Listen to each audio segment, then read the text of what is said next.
Hello বন্ধুরা, আমি তোমাদের সাথে আজকে শেয়ার করব যে আমি কি ব্রেকফাস্ট করলাম। এটা দেখে আশা করি অনেকেই বুঝতে পারছো, এটি পুষ্টিগুণে ভরা একটি আহ, ফল, অ্যাভোকাডো। তো অ্যাভোকাডোটায় এমনি খেতে একদমই টেস্ট নেই কোনো, কিন্তু এর সাথে যদি কিছু জিনিস মেশানো যায় বেশ, তাহলে খারাপ লাগে না, ভালোই লাগে। এরকম করে কেউ ট্রাই করে দেখতে পারো, হয়তো তোমরা অনেকেই ট্রাই করেছো, বা যারা করোনি তারা এরকম করে দেখতে পারো। আমি এখন ইউএসএ আছি, তো এখানে অ্যাভোকাডোটা বেশ মানে অ্যাভেলেবেল।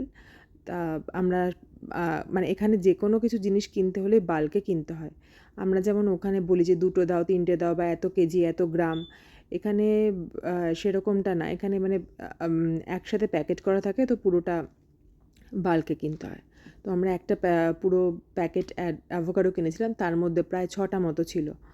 তো সেটাই আমি এখন আজকে অ্যাভোকাডো দিয়ে স্যান্ডউইচ বানাবো, তোমাদের সাথে শেয়ার করছি।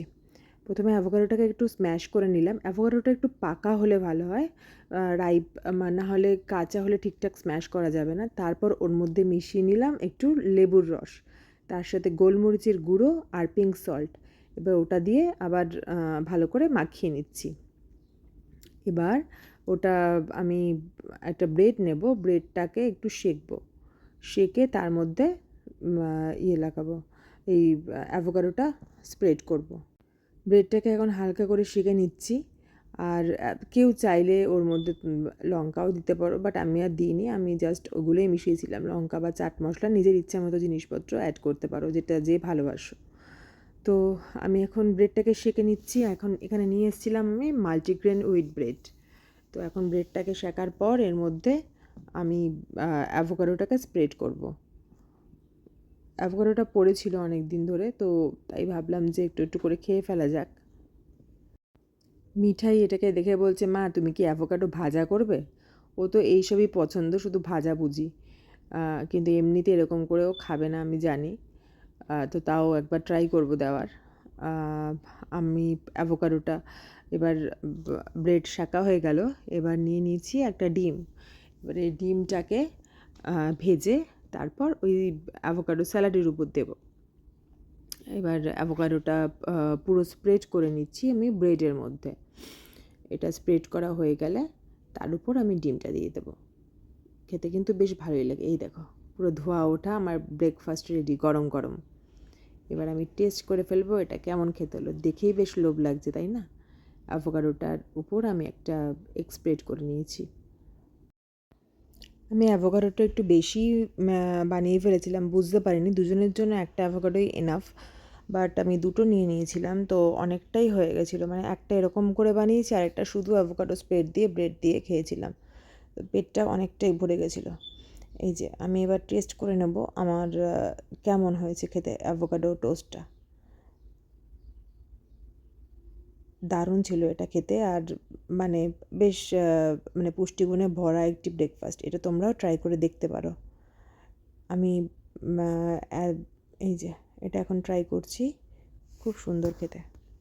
মিঠাই আর খেলো না ওটা, ওর জন্য তৈরি করে দিলাম ব্রেড অমলেট। এবার আমি শেষ করে ফেলি ব্রেকফাস্টটা।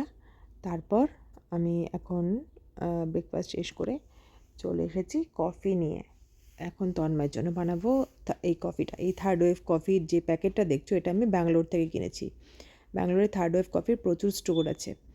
আর সাউথ ইন্ডিয়া মানেই আমরা জানি ওরা কফির জন্য ফেমাস। আমি ওখানে গিয়ে প্রচুর প্রচুর ফিল্টার কফি খেয়েছি, অনেক অনেক জায়গা থেকে ট্রাই করেছি, আর কফিও কিনেছি অনেক রকমের।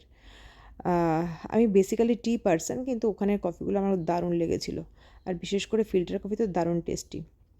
আমি তোমাদের সাথে পরে একটা ব্লগ শেয়ার করব, যেখানে সমস্ত মানে কফি কোথায় কোথা থেকে শেয়ার করলাম, তারপর কীভাবে ওরা তৈরি করে থার্ড ওয়েভ কফিতে সেগুলো।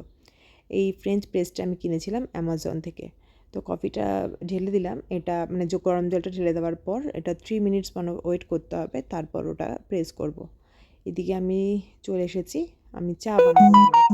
এই যেটা দেখতে পাচ্ছ, এটা একটা বিরাট বড় মানে যার মধ্যে আমি এটা থেতো করছি, এলাচ আর আদাটা। এটা বিশাল বড় একটা ইয়ে। ওর তন্ময়কে বলেছিলাম ছোট একটা কিনতে পেস্ট করার জন্য, মানে থেতো করার জন্য। ও প্রচণ্ড বড় একটা কিনে এনেছে। তো আমি এটাকে এখান থেকে নড়াতেও পারছি না, এত ভারী এটা। আমি দিয়ে দিয়েছি। এবার চাটা মানে চায়ের জল ফুটছে, তার মধ্যে আমি এটা দিয়ে দেবো। আমি প্রথমে চায়ের জলে চা পাতা দিয়ে দিই, তার মধ্যে এলাচ লবঙ্গ ওগুলো দিয়ে তারপর দুধটা লাস্টে দিই। তোমরা কীরকম করে চা বানাও জানিও, এক একজন এক রকমভাবে বানায়, কেউ আগে দুধ দিয়ে দেয়, কেউ পরে দেয়।